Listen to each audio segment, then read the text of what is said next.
Assalomu alaykum dehqonlar. Mana biz bugun 5-may 2026-yil Termiz mustaqillik namuna mustaqillik mahallasi turibmiz. Mana e'tiboringizda dehqonimiz Bahodir aka mana markanet pomidorni ekkanlar. Assalomu alaykum Bahodir aka, yaxshimisiz? Assalomu alaykum. Siz yaxshimisiz? Xo'p, Bahodir aka, bu nima deysiz markanet haqida? Birinchi hop qachon ekildi ko'chatlarimiz? O'shalardan gapni boshlayman aka. Pomidorimiz 30-yanvar kuni ekildi.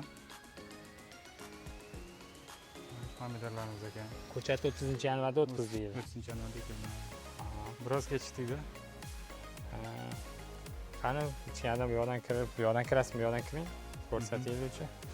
Hop, qachon pishdi bu? Necha kunda pishdi endi 30-yanvarda kelgan bo'lsa? 30-yanvar kuni ekildi bizdagi.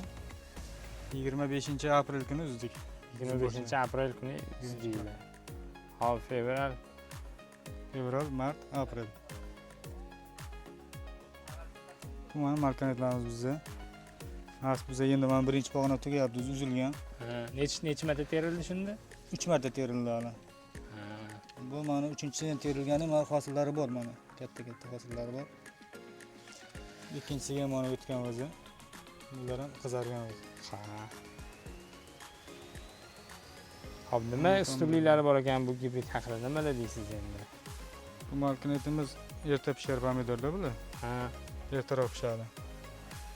Ham hosili ham zo'r bo'ladi, yaxshi bo'ladi hosillari ham.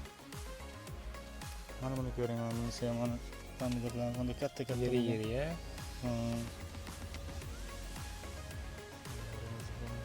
Bo'ylari ham uzunroq. Bu o'zi markanet gibridimiz, o'zi yarim indeterminatda.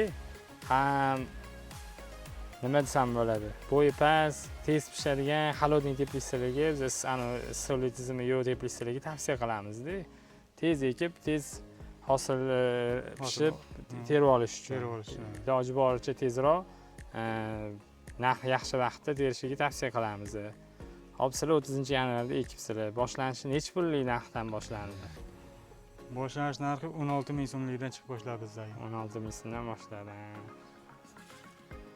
Sizga tez pishishligi yoqdi, to'g'rimi? Yoqdi. Qancha ichkariroqlarni ham ko'rsatinglar-chi, Bahodir aka. Ko'rishlaringiz mumkin. Hop, bu sort nimalarga nima desam bo'ladi? Ta'sirchan ekan, nima narsani yaxshi ko'rar ekan? Bu pomidorlarimiz uncha kasalliklarga chidamli. Ham oziqasi ham vaqtida joyida berilgan, shuning uchun yaxshi yetishganda ular. Nima oziqalardan foydalandinglar? O'zimiz shu azot, karbonat, har xil dorilardan foydalanamiz. Joylari qo'yib aytganda. Bargidan ham oziqalar sepildimi? Bargidan oziqa beriladi. Bargidan oziqa beramiz. Ustidan nima qilib. Necha kunda kasallikka qarshi kurashyapsizlar? Bizda qarab chiqamiz. Haftada bir masalan 4 kunda bir sepamiz dorilar qarab oziqani. Hasharotlarga, qurtlarga qarshi, mana kasalliklarga qarshi mana bitta bargida bor. Mana shular vaqtda to'xtatganmiz, tanaga o'tib ketmasligi uchun.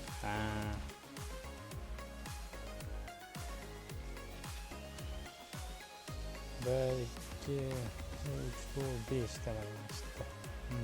5 tagacha bor ekan. Tepalari ham o'zi to'xtab. Bu markanetimiz o'zini-o'zi ichkanga qilish xususiyatiga egada bular. O'zini-o'zi qilib ichkanga qilib taragan mana. Bundan ziyod o'smaydi bu. O'zi bo'yi past bo'lib, tez hosilni rang kirtiradi-da. 4 tadan 5 tagacha hosil berib to'xtaydi-da ular. Boshqalarga ham tavsiya qilasiz-da, Bahodir aka? Boshqalarga ham bemalol mana shu markanetni ekish tavsiya etaman. Hurmatli dehqonlar, ko'rishingiz mumkin. Hosillar yaxshi. Endi 3 marta o'zdik aka bundan. 3-chi uzishimiz.